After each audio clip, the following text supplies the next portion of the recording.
সেই সময়টা যখন আপনার গতি, উইং প্লে দেখে দর্শকরা মাতোয়ারা হয়ে যেত।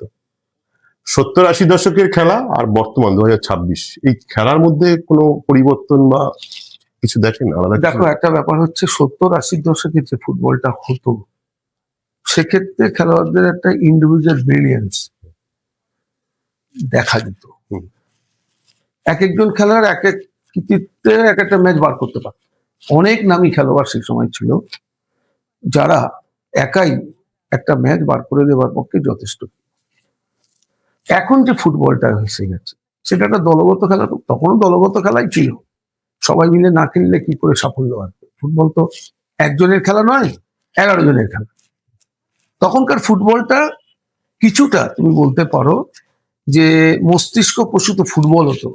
বাংলার ফুটবলের মাধুর্য যেটা ছিল, কেন মানুষ লোকে মাঠে আসতো সুরজিৎদার খেলা দেখতে, গৌতম সরকারের খেলা দেখতে, প্রসূন ব্যানার্জি, প্রশান্ত ব্যানার্জি, বিদেশ, এই সমস্ত নামী খেলোয়াড়রা, বা কৃষ্ণেন্দু রায়, শ্যামল ব্যানার্জি, মনোরঞ্জন ভট্টাচার্য, কাকে ছেড়ে কার কথা বলবো, সত্যজিৎ, শিশির, পরের প্রজন্ম, কিষান উদে, বিকাশ পাজি, এই খেলোয়াড়দের খেলা দেখতে লোকে মাঠে আসতো। কেন আসতো?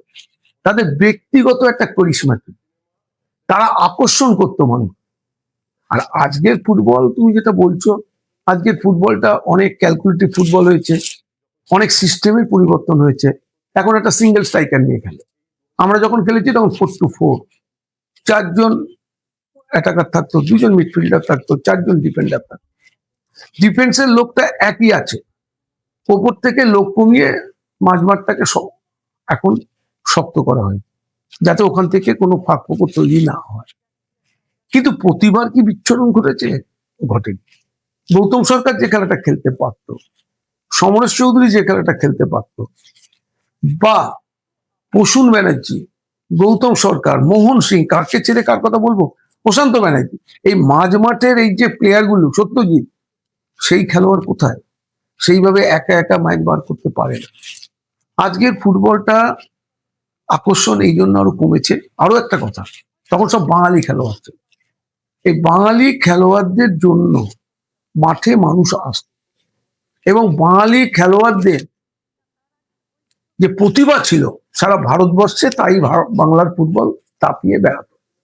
আমরা যখন খেলতাম, রোবাস বলো, ডুরান বলো, বা যে কোনো টুর্নামেন্ট, নাগজি বলো, স্ট্যাফোর্ড বলো, বরদৌলি বলো, কলকাতার কোনো টিম গেলে সেই ট্রফিটা কলকাতাতেই আসে। সে ইস্টবেঙ্গল হতে পারে, মোহনবাগান হতে পারে, মোহামেডান হতে পারে। এখন কি সেগুলো হয়? হয় না। আজকে ISL এখনো পর্যন্ত ইস্টবেঙ্গল জিততে পারলো না, আই লিগ এখনো ইস্টবেঙ্গল জিততে পারলো না। সেক্ষেত্রে মোহনবাগানের সাফল্য আছে, মোহামেডানের সেইভাবে সাফল্য নেই। আসলে বাঙালি খেলোয়াড় কমে যাওয়াতে এখনকার ফুটবল যেটা তুমি বলছো, তার আকর্ষণ কিন্তু অনেক অনেক কমে গেছে। ফুটবলে বুদ্ধি দরকার, যেটা বাঙালিদের মধ্যে ছিল, এটা তো মানতে হবে। সেই সংখ্যা কমে যাওয়াতে ফুটবলের জৌলুস অনেক কমে গেছে।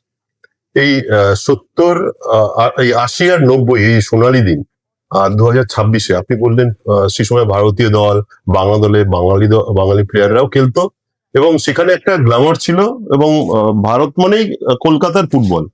2026-এ এসে দেখছি এখন বাইরের প্লেয়ার আসছে, আমাদের ভূমিপুত্র মানে এখানকার বাঙালি প্লেয়ার খুব কম। এর কারণটা কি, আর কি করা উচিত আমাদের? দেখো, তুমি যেটা বললে 1982 প্রথম নেহরু কাপ যখন কলকাতায় হয়েছিল, উরুগুয়ে এসেছিল, যুগোস্লাভিয়া এসেছিল, ইটালি এসেছিল, চায়না ছিল, সাউথ কোরিয়া ছিল, আমরা ভারতীয় দলে ছিলাম, এবং সেই দলে তোমার সবই প্রায় বাঙালি ফুটবলার। সেই সময়ের যে ফুটবলটা ছিল, যেভাবে আমরা খেলেছি, দেখো 1982-তে যে দলটার বিরুদ্ধে আমরা 3-1 গোলে হেরেছিলাম, উরুগুয়ের বিরুদ্ধে, সেই ম্যাচে আমার একটা গোলও ছিল। সেই দলটাই কিন্তু 84-তে গিয়ে কোপা আমেরিকা চ্যাম্পিয়ন হয়েছিল। সেই ফ্রান্সিস কোলিরা, রুশোরা, তারা চ্যাম্পিয়ন হয়েছে।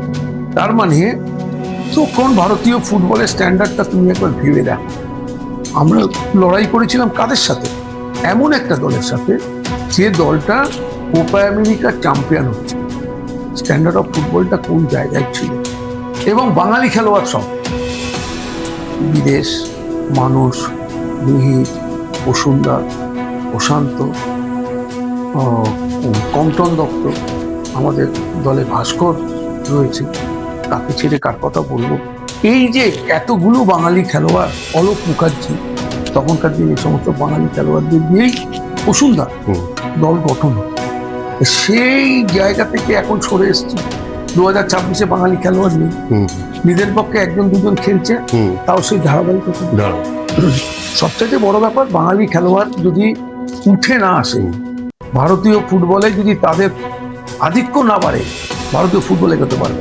তোমরা যতই বলো নর্থ ইস্টের সেটা লড়াই করবে, সব করবে, কিন্তু বাঙালির বুদ্ধি তারা এখনো পর্যন্ত রপ্ত করতে পারে। ফুটবলে এটাও কিন্তু একটা বড় ব্যাপার, যেখানে বাঙালিরা করে দেখিয়ে পারবে।